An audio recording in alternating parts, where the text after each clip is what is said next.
সরাসরি কথা বলবো প্রতিনিধি নান্টু হাজরা রয়েছেন মোহাম্মদ আলী পার্ক থেকে। নান্টু, তুমি যেখানে রয়েছে অন্যতম বড় পুজো, এই এলাকার ছবিটা ঠিক কি আমাদের দেখাও।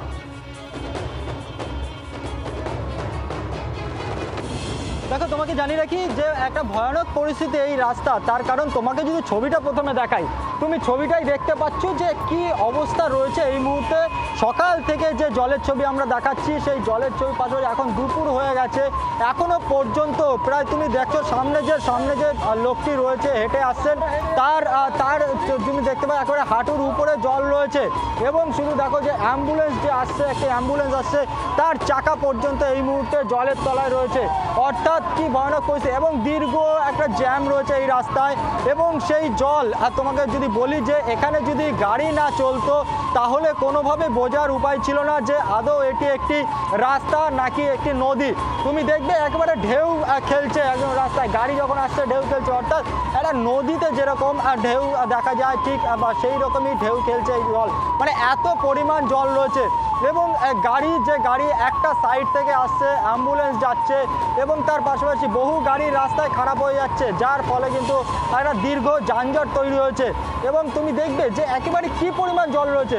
সামনেই যে দূরে প্যান্ডেলটি দেখা যাচ্ছে, সেই প্যান্ডেলটি হলো মোহাম্মদ আলী পার্কের যে পুজো, সেই পুজোর প্যান্ডেল, এবং তার সামনে 1 হাঁটু পর্যন্ত জল রয়েছে। অর্থাৎ এই মুহূর্তে এই জল কতক্ষণে নামবে, আজকে আদৌ নামবে কিনা সেই নিয়ে কিন্তু প্রশ্ন থাকছে। এবং সেই জল যদি আমরা লোকেশনের কথা না বলি, নদীর ওপর দিয়ে যেন একদম মানুষ ভেসে যাচ্ছে এবং কিছু যান চলাচল হচ্ছে, যেহেতু তাই মনে হচ্ছে ওখানে একটা রাস্তা ছিল। আমরা দেখালাম মোহাম্মদ আলী পার্ক পুজো মণ্ডপ এবং তার আশেপাশের যে এলাকা, যে রাস্তা, সেই ছবিটা। নান্টু, তুমি আমাদের সঙ্গে থাকো, আমি চলে যাবো আরো একবার রেড রোডের ছবিটা দেখাবো। অর্কদীপ্ত মুখোপাধ্যায় প্রতিনিধি রয়েছেন সেখান থেকে, তার সঙ্গে। অর্কদীপ্ত,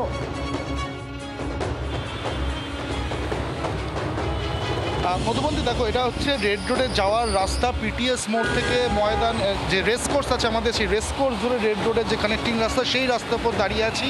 এবং দেখো বাস আসছে, গাড়ি আছে, সেগুলোও কিন্তু একটা বাস আসলেও কিন্তু সেই বাসটাও কতটা ডুবে আছে তার থেকেই কিন্তু একটা আইডিয়া হচ্ছে যে এক্স্যাক্টলি কতটা পরিমাণে জল রয়েছে। আমি একটু কথা বলার চেষ্টা করি, এখানে অনেকেই বাইক থামিয়ে দাঁড়িয়ে রয়েছেন, একটু কথা বলার চেষ্টা করবো। দাদা, কোথা থেকে আসছিলেন?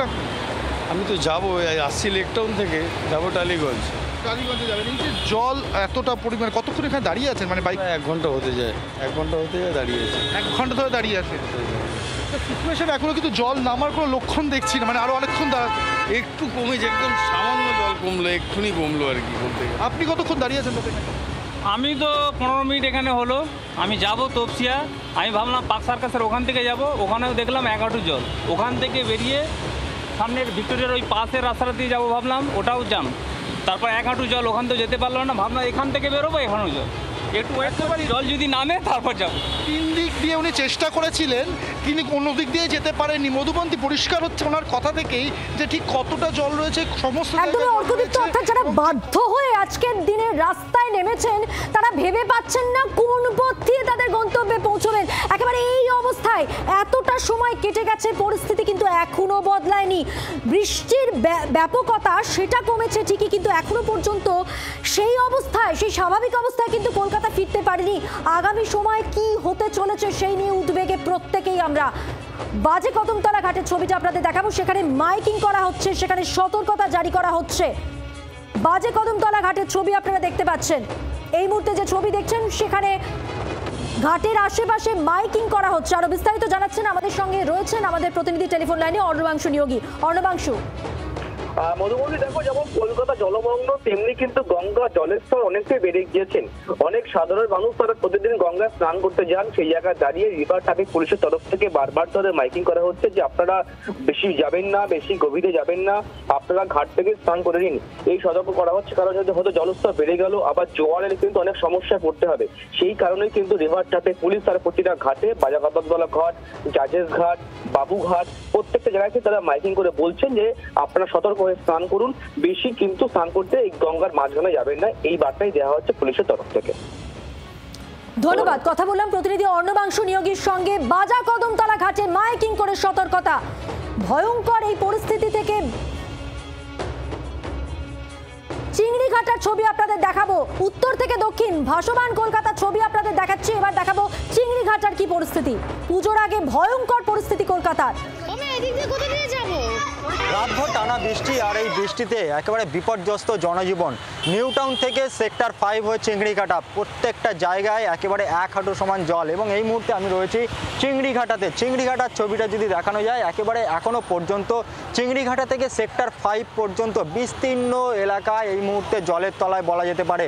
এবং সেক্টর 5 যেটা আইটি হাব নামে পরিচিত, সেখানে যারা আইটি কর্মী তাদেরকে যেহেতু গাড়ির সংখ্যা কম, সেই কারণে লরি বা অন্য কোনো যানের মাধ্যমে তাদের কিন্তু কর্মস্থলে পৌঁছতে হচ্ছে।